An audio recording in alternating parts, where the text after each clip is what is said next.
ಹರಿ ಓಂ. ಓಂ ನಮೋ ಭಗವತೆ ಶ್ರೀ ಮಹಾವಿಷ್ಣುವೇ ನಮೋ ನಮಃ. ಹರಿ ಓಂ. ಹಿಂದಿನ ಸಂಚಿಕೆಯಲ್ಲಿ ಸೂರ್ಯೋಪಾಸನೆಯನ್ನು ಮಾಡಿ ಸೂರ್ಯನ ನಮಸ್ಕಾರ ಮಾಡಿ ಎಂಬುದಾಗಿ ತಿಳಿಸಿದ್ದೆ. ಇಂದು ಇದು ಹೇಗೆ ಎಂದರೆ ಸೂರ್ಯೋಪಾಸನೆ ಸನಾತನ ಧರ್ಮದ ಮೊದಲನೆಯ ಧರ್ಮವಾಗಿದೆ ಎಂಬುದಾಗಿ ಮಂತ್ರವನ್ನು ಹೇಳ್ತೇನೆ. ಉಕ್ಷಾಣಂ ಪೃಷ್ಟಿಮಪಚಂತ ವೀರಸ್ಥಾನಿ ಧರ್ಮಾಣಿ ಪ್ರಥಮಾನ್ಯಾಸಂ. ಹಾಗಂದರೆ ವೀರ ಪೃಷ್ಟಿಂ ಉಕ್ಷಾಣಂ ಅಪಚಂತ. ಆತ್ಮಧ್ಯಾನಿಗಳು ವಿಷ್ಣು ಪ್ರಕಾಶವನ್ನು ಹೊಮ್ಮಿಸುತ್ತಿರುವ ಜ್ಯೋತಿ ಸ್ವರೂಪವನ್ನು ತಿಳಿದುಕೊಂಡಿದ್ದಾರೆ ಮಹಾಜ್ಞಾನಿಗಳು ಹಿಂದವರು ತಿಳಿದಿದ್ದಾರೆ. ಹಾಗಾಗಿ ಆ ಜ್ಯೋತಿ ಸ್ವರೂಪಗಳಾವು ವಿಷ್ಣು ವಿಕ್ಷಮಣಮಸಿ, ವಿಷ್ಣು ವಿಕ್ರಾಂತಮಸಿ, ವಿಷ್ಣು ಕ್ರಾಂತಮಸಿ. ಈ ಮೂರು ಸ್ವರೂಪಗಳು ತಾನಿ ಧರ್ಮಾನಿ ಪ್ರಥಮ ಆಸ. ಈ ದೈವಿ ಸಾಧನೆಯ ಜ್ಯೋತಿ ಸಾಕ್ಷಾತ್ಕಾರ ಧರ್ಮಗಳು ಶ್ರೇಷ್ಠವಾದ ಪ್ರಥಮ ಧರ್ಮಗಳಾಗಿವೆ. ಈ ಮೂರು ಜ್ಯೋತಿ ಸ್ವರೂಪಗಳಿವೆಯಲ್ಲ, ಸಾಕ್ಷಾತ್ಕಾರವನ್ನು ಮಾಡಿಕೊಳ್ತಕ್ಕಂಥ ಒಂದು ಪ್ರಥಮ ಧರ್ಮವಾಗಿದೆ. ಯಾಕೆಂದರೆ ಕಾರಣವೇನೆಂದರೆ ಈ ಮೂರು ಸ್ವರೂಪಗಳು ಸೃಷ್ಟಿ ಸ್ಥಿತಿ ಲಯ, ಈ ಮೂರು ಕಾರ್ಯವನ್ನು ಮಾಡ್ತಕ್ಕಂತಹವುಗಳು. ಹಾಗಾಗಿ ಈ ಸೃಷ್ಟಿ ಸ್ಥಿತಿ ಲಯವು, ಸೃಷ್ಟಿ ಎಂದರೆ ಯಾವ ಗಂಡು ಹೆಣ್ಣುಗಳಲ್ಲಿ ಸೃಷ್ಟಿದ್ದಾನೋ ಪರಮಾತ್ಮನು ಅವುಗಳಲ್ಲಿ ವೀರ್ಯವನ್ನು ಇಟ್ಟಿದ್ದಾನೆ. ಆ ಗಂಡು ಹೆಣ್ಣಿನ ಮಿಲನದಿಂದ ತಾಯಿಯ ಗರ್ಭವನ್ನು ಪ್ರತಿಷ್ಠಾಪಿಸಿ ಅದಕ್ಕೆ ಆ ಗರ್ಭಕ್ಕೆ ಜೀವಾತ್ಮನನ್ನು ಕೊಟ್ಟ ನಂತರ ತಾನೂ ಆ ಗರ್ಭದಲ್ಲಿದ್ದು ಅಂಗಾಂಗಗಳ ರಚನೆಯನ್ನು ಮಾಡಿ ತದನಂತರ ಪ್ರಸವಿಸುವ ಒಂದು ಕಾರ್ಯವನ್ನು ಮಾಡಿ ಸಕಲ ಜೀವರಾಶಿಗಳು ಜನಿಸಲ್ಪಡುತ್ತವೆ. ಆ ಜನಿಸಲ್ಪಟ್ಟ ಸಕಲ ಜೀವರಾಶಿಗಳನ್ನು ಜೀವಾತ್ಮ ಹಾಗೂ ಪರಮಾತ್ಮನು ಜೊತೆಯಲ್ಲೇ ಇದ್ದು ಜನನದಿಂದ ಮರಣವರೆಗೂ ಕೂಡ ಆ ಜೀವಾತ್ಮನನ್ನು ರಕ್ಷಿಸಲ್ಪಡುತ್ತವೆ. ಸ್ಥಿತಿ ಎಂದರೇನು?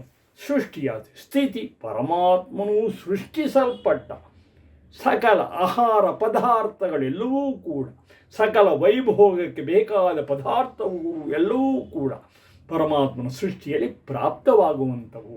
ಅದನ್ನು ಬಳಸಿಕೊಂಡು ಸಂತೋಷವಾಗಿರ್ತಕ್ಕಂಥದ್ದು. ಪ್ರಳಯ ಅಂದ್ರೇನು?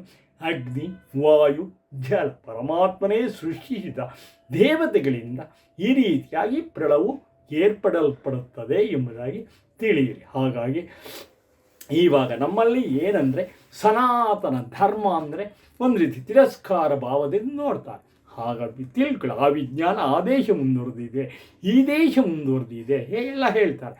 ಆದರೆ ಪರಮಾತ್ಮನ ಎದುರು ಎಲ್ಲರೂ ಕೂಡ ದೃಢ ಮಾತ್ರಕ್ಕೆ ಸಾಧ್ಯವೇ ಹೊರತು ಮತ್ತೇನು ಮಹಾ ಪ್ರಬಲರಾಗಿರಲು ಸಾಧ್ಯವಿಲ್ಲ. ಸೃಷ್ಟಿಯನ್ನು ಯಾವ ವಿಜ್ಞಾನಿಯಾಗಲಿ, ಯಾವ MBBS ಡಾಕ್ಟರ್ ಓದಿದರೋ ಯಾರೇ ಆಗಲಿ, ಮಹಾ ಪಂಡಿತೋತ್ತಮರೇ ಆಗಲಿ, ಸೃಷ್ಟಿ ಕಾರ್ಯವನ್ನು ಪರಮಾತ್ಮನೇ ಮಾಡಬೇಕೇ ಇವರಾರೂ ಮಾಡಲಾಗುವುದಿಲ್ಲ.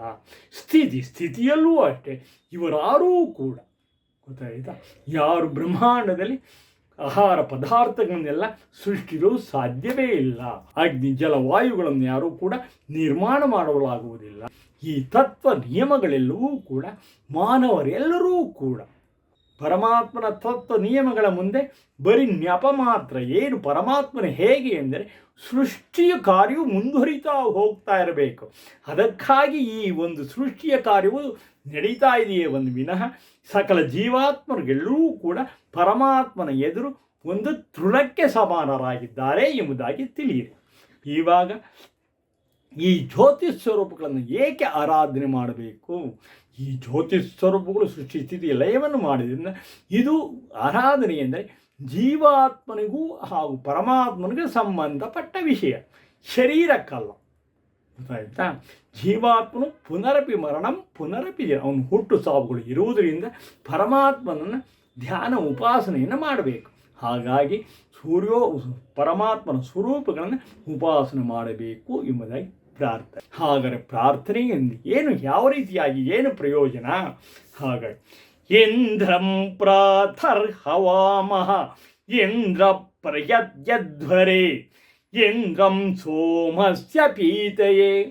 ಗೊತ್ತಾಯ್ತಾ? ಪರಮಾತ್ಮನ ಧ್ಯಾನ ಮಾಡುವುದು ಹೇಗೆ ಅಂದರೆ, ನಾವೆಲ್ಲರೂ ಪ್ರತಿದಿನ ಪ್ರಾತ ಅಂದರೆ ಸೂರ್ಯೋದಯಲ್ಲಿ ಪ್ರಾತಃ ಕಾಲ ಇಂದ್ರಂ ಹವಾಮ ಸರ್ವೈಶ್ವರ್ಯ ಪ್ರಧಾತನಾದ ಪರಮಾತ್ಮನು ಸ್ತುತಿಸುತ್ತೇವೆ, ಉಪಾಸಿಸುತ್ತೇವೆ. ನಾವೆಲ್ಲರೂ ಪ್ರತಿದಿನ ಪ್ರಯಂತಿ ಅಧ್ವರೆ ಶ್ರೇಷ್ಠವಾದ ಜ್ಞಾನದ ಪ್ರಾಪ್ತಿಗಾಗಿ. ತಿಳ್ಕೊಳ್ಳಿ, ಪರಮಾತ್ಮ ಉಪಾಸನೆ ಮಾಡೋದು ಶ್ರೇಷ್ಠವಾದ ಜ್ಞಾನಕ್ಕಾಗಿ ಮತ್ತು ತನ್ಮೂಲಕ ನಮ್ಮಲ್ಲಿರುವ ಹಿಂಸಾ ಪ್ರವೃತ್ತಿ, ದ್ವೇಷ, ಅಸೂಯೆ, ಕ್ರೋಧ ಮೊದಲಾದ ಅಸೂರಿ ಪ್ರವೃತ್ತಿಗಳನ್ನು ಹೋಗಲಾಡಿಸೋದಕ್ಕೋಸ್ಕರ ಸಕಲ ದುರ್ಗುಣ ದುರ್ವ್ಯಸನಗಳಿಂದ ನಮಗೇನು ಕಷ್ಟ ಬಂದಿರುತ್ತೋ ಆ ವ್ಯಸನಗಳನ್ನು ನಾಶ ಮಾಡುವುದಕ್ಕೋಸ್ಕರ ಇಂದ್ರಂ ಹವಾಮಹೆ ಸರ್ವಪ್ರಕಾಶ ಸ್ವರೂಪನು ಸರ್ವಜ್ಞನು ಆದ ಪರಮಾತ್ಮನನ್ನು ಉಪಾಸಿಸುತ್ತೇವೆ. ನಾವೆಲ್ಲರೂ ಸೋಮಸ್ಯ ಪೀತೆಯೇ. ಸೋಮಸ್ಯ ಅಂದರೆ ಏನು? ಇದರಿಗಿಂತ ಅಮೃತ ಸ್ವರೂಪವಾದ ಮತ್ತೊಂದಿಲ್ಲ.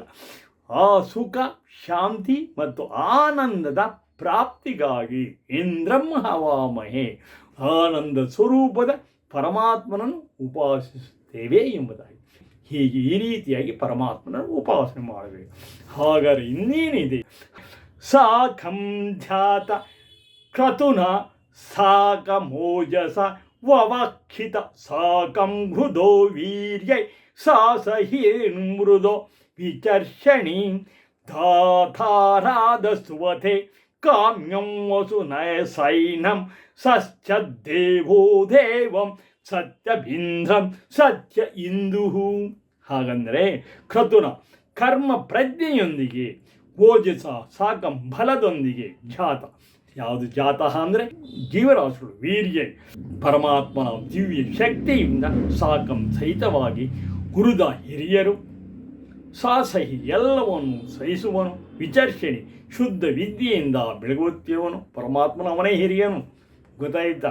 ಶುದ್ಧ ವಿದ್ಯೆ ಸತ್ಯ ಜ್ಞಾನದಿಂದ ಬೆಳಗುತ್ತಿರುವವನು, ದಾನಕರ್ತೃವು, ಮೃದು ಸಂಗತಿಕರಣ, ಮೃದು ಅಂದರೆ ಒಳ್ಳೆಯ ಸ್ವಭಾವವುಳ್ಳವನು ಎಂಬುದಾಗಿ, ವಿವಕ್ಷತ ಅಪೇಕ್ಷೆಯನ್ನು ಉದ್ದೇಶದಿಂದ ಸಿದ್ಧಗೊಳಿಸುವನು, ಯಾರ್ಯಾರ ಅಪೇಕ್ಷೆ ಹೇರಿದ ಹಾಗೆ ಸಿದ್ಧಗೊಳಿಸುವನು. ಕಾಮ್ಯಂ ಅಂದರೆ ಸರ್ವೈಶ್ವರ್ಯವನ್ನು, ವಸು ದ್ರವ್ಯ ಸಂಪತ್ತನ್ನು, ರಾದ ಧನ ಸಂಪತ್ತನ್ನು, ಸ್ತುವತೆ ಪ್ರಾಪ್ತಗೊಳಿಸುವನು. ಪರಮಾತ್ಮನಿಗೆ ಆ ಚೈತನ್ಯವಿದೆ, ಆ ಪ್ರಾಪ್ತಗೊಳಿಸುವನು. ಅವನೇ ಸತ್ಯವನಾಸಿಯು. ಇಂದು ಈ ಎಲ್ಲ ಸಮಗ್ರ ಬ್ರಹ್ಮಾಂಡದ ಸಂಪತ್ತಿಗೆ ಪೂರ್ಣನಾದ ಪರಮಾತ್ಮ. ಈ ಬ್ರಹ್ಮಾಂಡದಲ್ಲಿ ಯಾವುದು ಸಕಲ ಐಶ್ವರ್ಯವಲ್ಲಿದೆಯೋ ಎಲ್ಲದೂ ಕೂಡ ಪೂರ ಪರಮಾತ್ಮನು ಅದಕ್ಕೆ ಅಧಿಪತಿಯಾಗಿದ್ದಾನೆ ಎಂಬುದಾಗಿ. ದೇವಂ ಪ್ರಖರವಾದ ಬೆಳಕನ್ನು ಸಾಕು ತನ್ನೊಂದಿಗೆ ಪರಮಾತ್ಮನಿಗೆ ಸಶ್ಚ ಸಂಯೋಗಗೊಳಿಸಿಕೊಂಡವನು. ಈ ಚೈತನ್ಯವನ್ನು ಪ್ರತಿದಿನವೂ ಅನುಸಂಧಾನ ಮಾಡಬೇಕು. ಆ ಯಾವ ಮೂರು ಶಕ್ತಿ ಸ್ವರೂಪಗಳಿದೆಯೋ ಆ ಪರಮಾತ್ಮನ ಅದರ ಮೂಲಕ ಅನುಸಂಧಾನ ಅಂದರೆ ಪರಮಾತ್ಮನ ಉಪಾಸನೆ ಮಾಡಬೇಕು ಎಂಬುದಾಗಿ. ಹಾಗಂದರೆ ಯಾತಕ್ಕೋಸ್ಕರ? ಜನನ ಮರಣ ಅಂದರೆ ಉತ್ಪತ್ತಿ ವಿನಾಶ ಮಾಡ್ತಕ್ಕಂಥ ಇವನಿಗೆ ಜನನ, ಪರಮಾತ್ಮನಿಗೆ ಜನನವೂ ಇಲ್ಲ ಮರಣವೂ ಇಲ್ಲ, ಉತ್ಪತ್ತಿ ವಿನಾಶ ರಹಿತನು. ಹಾಗಂದ್ರೆ ಹಾಗೆ ಯಾವನು ಅಲ್ಪತಿ, ಜೀವಾತ್ಮರಿಗೆಲ್ಲ ಸದ್ಯ ಜ್ಞಾನದ ಅರಿವು ಬರುವುದು ಅಷ್ಟು ಸುಲಭವಲ್ಲ. ಜೀವಾತ್ಮನಿಗೆ ಶುಭ ಕರ್ಮ ಫಲ ಸಂಯೋಜನೆಗೊಳಿಸುವನು, ಒಳ್ಳೆಯದನ್ನು ಬಯಸುವನು, ಶುಭ ಕರ್ಮ ಫಲಗಳನ್ನು ಕೊಡ್ತಕ್ಕಂಥವನು. ಯಾವನು ಜಗತ್ತಿನ ಮಧ್ಯದಲ್ಲಿದ್ದರೂ ತಾನು ಜಗತ್ತನ್ನು ತನ್ನೊಳಗೆ ಧಾರಣೆ ಮಾಡಿಕೊಂಡಿರುವನು. ಜಗತ್ತಿನಲ್ಲಿ ಮಧ್ಯದಲ್ಲಿದ್ದಾನೆ, ಜಗತ್ತೆಲ್ಲವನು ತನ್ನೊಳಗೆ ಧಾರಣೆ ಮಾಡಿಕೊಂಡಿದ್ದಾನೆ ಅಂತ ಬೃಹತ್ತಮನು ಅವನು. ಯಾವನು ಜೀವನೊಂದಿಗೆ ಜೀವಾತ್ಮ ನಮ್ಮ ಹೃದಯದಲ್ಲಿ ಯಾವನೇ ಜೀವಾತ್ಮನಿಗೆ ಪರಮಾತ್ಮನೊಂದಿಗೆ ಜೀವನು, ದೇಹ ಬಂದರೆ ಹೃದಯ ಮೊದಲು ಮುಂದೆ ಶ್ಲೋಕದಲ್ಲಿ ಬರುತ್ತೆ. ಜೀವಾತ್ಮನು ವ್ಯಾಪಕ ಭಾವದಿಂದ ಎಲ್ಲದವನ್ನು ಆವರಿಸಿಕೊಂಡು ಸೇವಕ ಭಾವದಿಂದ. ಹಾಗಂದರೆ ಏನಂದರೆ ಪರಮಾತ್ಮ ನಮಗೆ ಪ್ರಿಯ ಮಿತ್ರನಾಗಿ, ಪ್ರಿಯ ಬಂಧುವಾಗಿ ನಮ್ಮಲ್ಲಿ ಸತ್ಯ ಜ್ಞಾನವನ್ನು ಪ್ರಚೋದನೆ ಪಡಿಸುತ್ತಾ ಬಲಗಳನ್ನು ನಮಗೆ ನೀಡುತ್ತಾ ಅವನು ಸಂಬಂಧ ಪಡಿಸುವವನು. ಜೀವಾತ್ಮನ ಅಷ್ಟಮಟ್ಟಿಗೆ ಅವನು ಕಾಪಾಡ್ತಾನೆ ಪರಮಾತ್ಮನು. ಯಾವನು ಅವನೇ ಸತ್ಯನಾಗಿರುವನು, ಆ ಪರಮಾತ್ಮನೇ ಸತ್ಯನಾಗಿರುವನು ಎಂಬುದಾಗಿ. ಹಾಗಾದರೆ ಪರಮಾತ್ಮನು ಯಾವ ರೀತಿ ಉಪಾಸನೆ ಮಾಡಬೇಕು ಎಂಬುದೇ ತದ್ವಿಷ್ಣೋ ವಾರೇಣ್ಯ ಭರ್ಗೋ ದೇವಸ್ಯ ಧೀಮಹಿ ಧಿಯೋ ಯೋ ನ ಪ್ರಚೋದಯಾತ್.